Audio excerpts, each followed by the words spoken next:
And here, all right. Welcome to our channel, the Knowledge Network channel. I'm Sue Faber, your host, and today I'm extremely pleased to have as my guest Hannah Silva-Breen of the Tucker Center for Research on Girls and Women in Sport in Minnesota at the University of Minnesota. It's a wonderful, wonderful organization that conducts and helps provide a lot of studies and information on women and girls in sport. And Hannah Silva-Breen is a master's student at the University of Minnesota in sports psychology, a research assistant at the Tucker Center for Research on Girls and Women in Sport, and a mental health practitioner at the Emily program in St. Paul. Hannah's research interests include body image and disordered eating among girls and women in athletics. Well, Hannah, thank you for joining me. How are you doing today? Thanks so much for having me. I'm doing well, as good as you can be in these times, Exactly. I was just talking with Hannah before our broadcast here about kind of the what got me to be thinking more about this topic is just that we've been through unprecedented times here with this global pandemic, going through things that we've never been through before. As we've kind of started to emerge out of it a little bit, or try to emerge out of it a little bit, we've seen some issues pop up. People being kept at home, students being kept out of school and away from their friends has resulted in a lot of issues. And so that's what we're going to be talking about today. It seems to me, and I've noted in many things that I've read, that there have been an escalation of mental health issues throughout the pandemic. Maybe they were even happening before that. I'm wondering if you had seen that yourself, Hannah, and maybe if you could talk about what you guys might have discussed there at Tucker or at the University of Minnesota, why you might think that might be happening right now.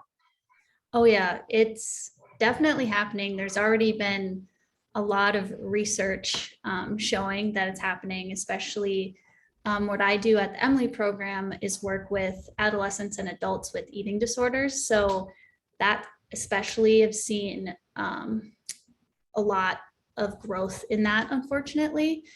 But I think the main reason is because mental illness, most every type and kind, thrives on isolation and being away from your support system, not having access or having limited access to your coping mechanisms. A lot of people, it was exercise and going to the gyms. And even though that's more open now, it's still kind of limited for a lot of people, or some people aren't comfortable going to gyms or doing the things that they really enjoy. So it makes a lot of sense that people are struggling with their mental health right now. And then top it off with anxiety about the world, your health, people you love's health, and then depression of, hopelessness that the world will never get better. Is what we've seen a lot.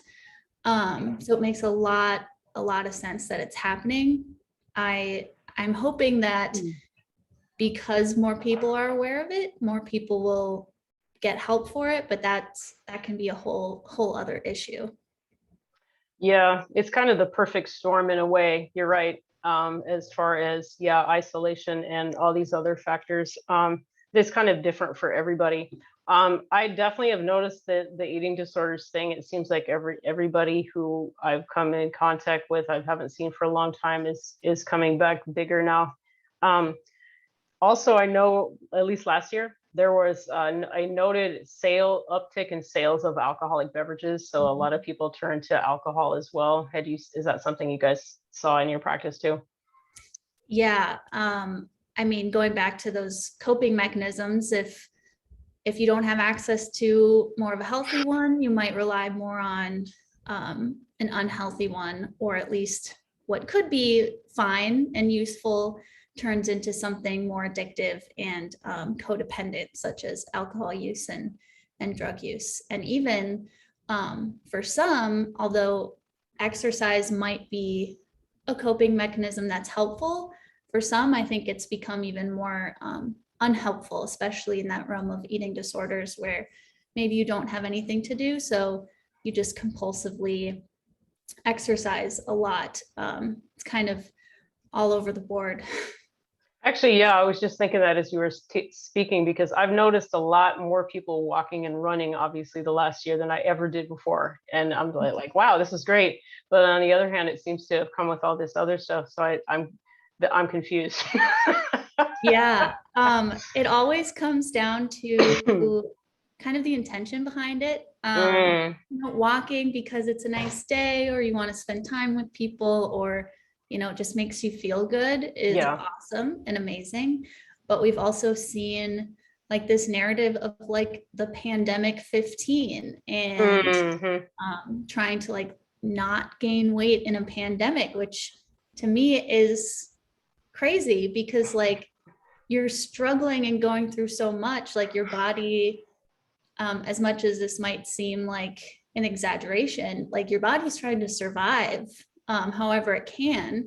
Yeah. So a lot of people are trying to fight against that kind Yeah. of natural survival instinct, Yeah. which I think, well, I know it causes a lot more harm than good, unfortunately. So it all comes down to that intention behind what they're doing. That's a really good way to put it.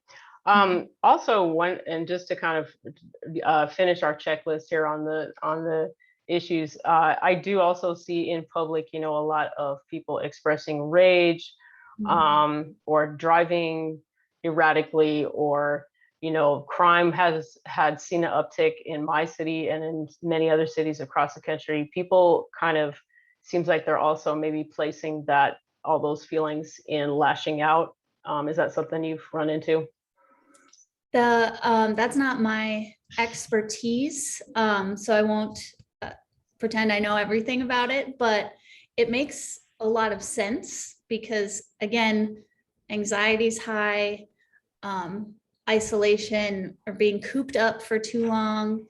The weather surprisingly Yeah. can Yeah. sometimes have an impact, when it's not when it's nicer out for longer periods of time, maybe because of climate change, like people are outside doing more things, can be good things, can be bad things. And then add on top a lot of stress just politically Yeah. throughout the world. There's always been racism and systematic oppression, but now it's finally like being shown to the world, Yeah. so that it makes a lot of sense. Again, it's not a good thing, but it really makes a lot of sense that it's happening. It sure does. You guys obviously deal with a lot of athletes, a lot of athletic concerns at the Tucker Research Center. One of the reasons I love you guys, and I run a women's basketball website and love to talk about the stories of the athletes. And it seems to me throughout this, well, and even before the pandemic, but throughout this past year, and even outside of basketball, like say with gymnastics and other areas, that female athletes are doing a lot of the work on leading the conversation into mental health and destigmatizing, helping to destigmatize discussions around mental health. And I love it. I love it. Of course, there's always some backlash that comes with that. It's sad, but there's Naomi Osaka got backlash. Simone Biles got backlash. WNBA players have got backlash. But why do you think that female athletes, I mean, does it surprise you, first of all, that female athletes are kind of leading the way in this? And then why do you think that they may be natural front runners for this type of movement? For me, it's not surprising. Mostly just because like I'm in this world, I kind of have seen it happening over the years. For others, it might be, but I mean, talking about people really putting their stories out there and being open and vulnerable and leading the charge. It's not just women, but it's women of color, especially in the WNBA. I think the statistic is 80% of the players are women of color, and they're leading the charge in mental health conversations, racial conversations, and they've been doing it pretty much the whole history of the WNBA. Absolutely. people are just now, like they're now getting more coverage, now getting more recognition, which is awesome. I think one, it's good that they're doing it, but it's kind of a sad fact that it's women all of the time, because I think that kind of leads into that stereotype that women are emotional and Yeah. can't handle their emotions, so they got to step aside, which is what I've heard a lot recently about Simone Biles in the Olympics, which is not the case. I think just a lot of people put that stereotype heavily, especially on male athletes being overly masculine. And with Right. this overly masculine stereotype, you can't talk about your feelings. I mean, I was watching the Little League World Series a few days ago, and some of the boys naturally were crying and having emotional reactions. And some of the people I was watching with they were joking, but they were saying like, oh, how can they're boys, they got to suck it up, they can't cry. It's baseball, they're on national TV and like all of this stuff. And I'm like, actually, I think that's awesome that they're crying. Not awesome that they're feeling emotions and feeling sad, but like that they're allowing themselves to have this reaction in sport, where it's hyper masculine in sports and on television, because that does show that, boys and girls, men and women have emotions. They get really heightened in sports, and it's okay to feel them. Boy, that is really well said. You said so much right there, Hannah, and that's so true. I've worked with young people. It starts at such an early age, isn't it? That conditioning of like, oh, boys don't cry and all that kind of stuff. I've worked with young people for a while now, and I have so many stories of these young men that go to these extreme lengths to hide their emotions or pretend they don't have them or whatever like that. And it's just like, wow, because anybody who yeah, like you said, who says that they have an issue, oh, they're weak and all that, that's their first reaction, is, oh, they're weak. But studies have shown that men and women feel the same things and they have the same emotions, and emotions are not a female thing by any stake of the imagination. In fact, you could maybe even argue that men may get into some medical issues because they feel like they have to suppress all their emotions all the time. Oh yeah, definitely. Yeah, and you're right about women of color, because women of color experience more stress from being a woman and from racism and maybe other factors as well. So I guess you're right. It would probably be a natural jump off point. I wonder what they could do to get more people involved. What do you ever see the stigma around males talking about these issues lessening? Like, I know Kevin Love from the NBA, he talked about this a few years ago, and that was pretty cool. And I thought, yay, we're getting somewhere. And then I think he was the only one. Yeah. I think it's moving in the right direction. It's just very slow, like most things are. I think to actually see a real shift, we got to start, like you said, way earlier, and with the athletes of the younger generations, to show them like, this is normal, this is okay. And so they grow and influence their teammates, influence other teams. That becomes the norm, especially as they move into those more elite levels of athletics. So we really want someone to say, hey, you got to step up. It's going to be the coaches of those young girls and young boys, both male coaches and female coaches. Yeah, no, that's the truth. And I sure hope they get that, because I do see great potential for Generation Z. Oh yeah.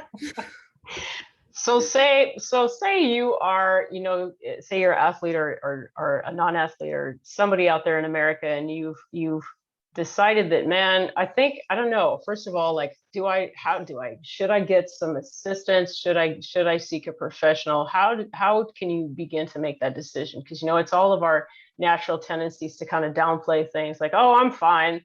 My leg's falling off, but I'm fine. Or my liver's about to explode, but I feel great, all that kind of stuff. Same thing with mental health.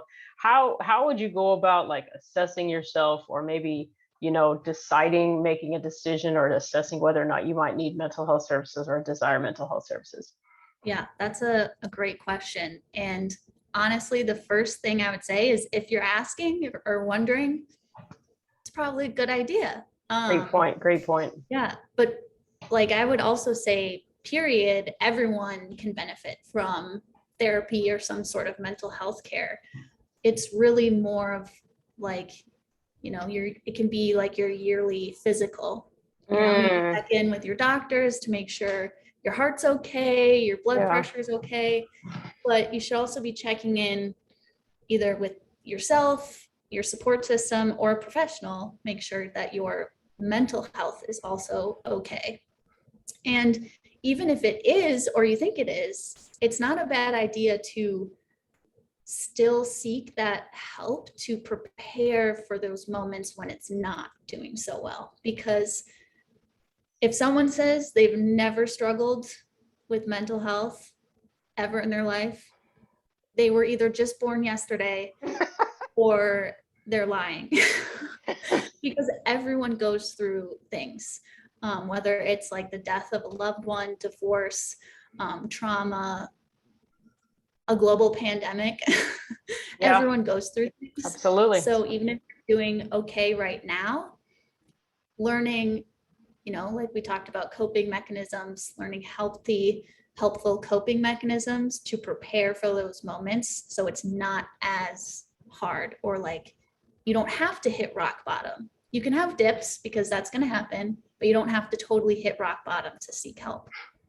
That's a great point. I like what you were saying. I went through my own mental health issues at a younger age, and I learned to, over a period of time, recognize the symptoms in myself. Just by getting the natural process of getting to know yourself. So we all had our depression times too, during the pandemic. I know I had my down days, and so I would know that I knew what my things to do to get myself out of that. Because for me, I can't just sit there and just let it happen. I have to, quote unquote, fight back, or whatever the good medical terminology is. That this you could probably say better than me. But I know for me, one of my things is just getting up and doing some exercise, and that always helps literally boost my brain chemicals. So I guess for every person, that type of thing would be different. The list of, reach out to friends, or draw, or all these kind of things. You kind of have to figure out what works best for you. Would you agree with that? Oh yeah, definitely. And it's hard. And some people, it's so hard that they may not even figure that out without the help from others. Yeah. So I do highly recommend, people just find someone, even just to have an initial kind of intake assessment, being like, hey, professional, what do you think? How am I doing? But that itself is also easier said than done, because it can be really difficult to find and afford mental health care too. No matter what kind of socioeconomic class you fit into, because not a lot of things are covered by insurance. Or if they are, they're only partially covered. So that is also a barrier for a lot of people. But to kind of help with that, I would recommend a few things.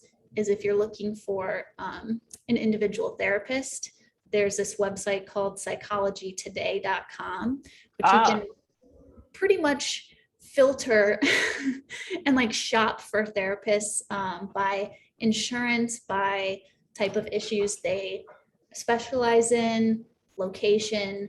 Like I learned about myself, I really like having a female therapist. Yeah. Or at least not a man. Right. So I was able to find somebody that way as well. And then for people who are looking for maybe more specific or maybe support groups, National Alliance on Mental Health, NAMI, they have a hotline or a phone number that you can call, and they can help you direct to the right places. Some places, are similar to I think like AA, where it's you show up Right.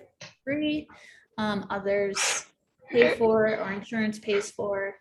And then my last tip would, if you do have insurance, calling your providers directly, because they're going to be able to give you exactly like a list of people and places that you know for sure is covered.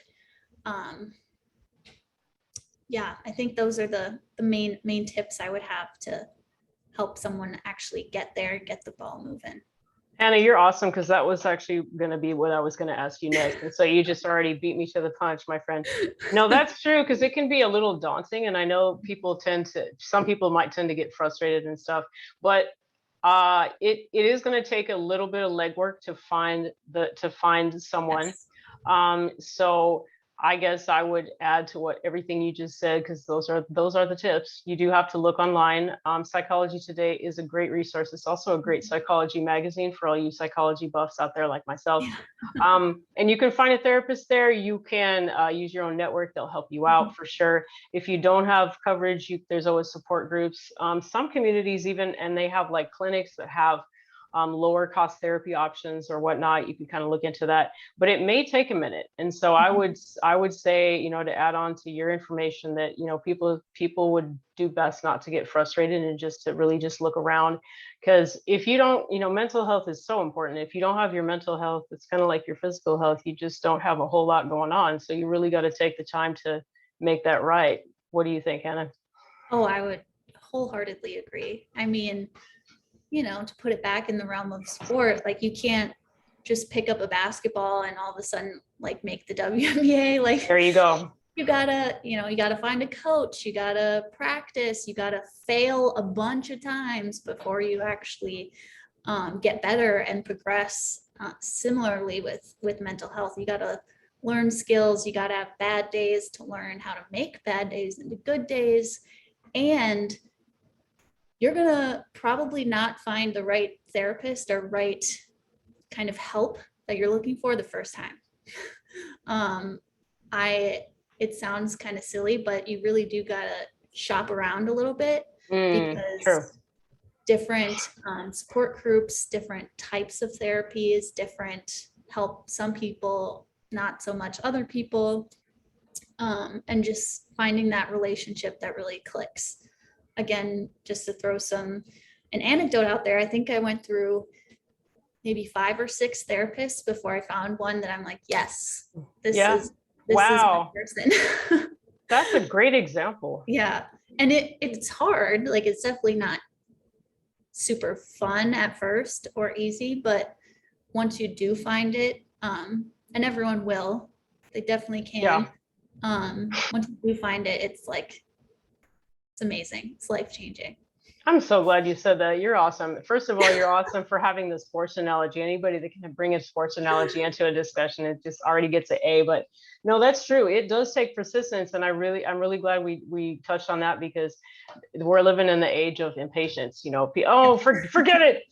I'm gonna just and stuff. But you really have to be persistent in everything, and that includes finding a therapist if you want one. It's hard to find a fit. I mean, geez, think about it. It's hard to find friends, right? You got to find someone you click with, who understands you, and who all that kind of stuff you think can actually help you. And so that may take a minute. So again, yeah, your points are just so spot on. You got to just take that time and value your mental health and invest in that time, and just find somebody who's really going to help you do the work. Absolutely. And yeah, no, that's great. You offer a lot of hope to people, which is great, because I know sometimes in these challenging times, people also tend to fall down the rabbit hole, and then they tend to lose hope too. But don't give up, right? Right. Which is easier said than done. True. But True. we will always keep preaching it. That's true. There's no other way, man. There's no other way. And I could come up with another basketball analogy on that, but I'll just leave it alone. Any final thoughts, Hannah? Silva-Breen, who I would probably send anyone to therapy to see. Unfortunately, I can't do that just yet. Don't have a license yet. Maybe, hopefully soon, but I am always open, to emails. Even if I don't have the answers, I try hard to find them or direct people to the right people, the right places, so they can find their answers. So yeah, I think that's my last thought. And Thank you so again, much. yeah, I'm gonna put your I'm gonna put the resources you shared on the bottom of the YouTube here, and also maybe if you want to put your contact information, I'll put it down there too in case anybody have any questions. But the Tucker Research Center is great, you guys, and so it's just been such a pleasure. And make sure you check them out. It's been such a pleasure to have Hannah with us today. Hannah, thank you so much for joining me today. I really appreciate your knowledge and insight. thank you so much for having me. I really enjoyed this conversation and hope someone got something out of it too. Same here. Thanks so much. I bet they did. All right. Thank you. Thank you.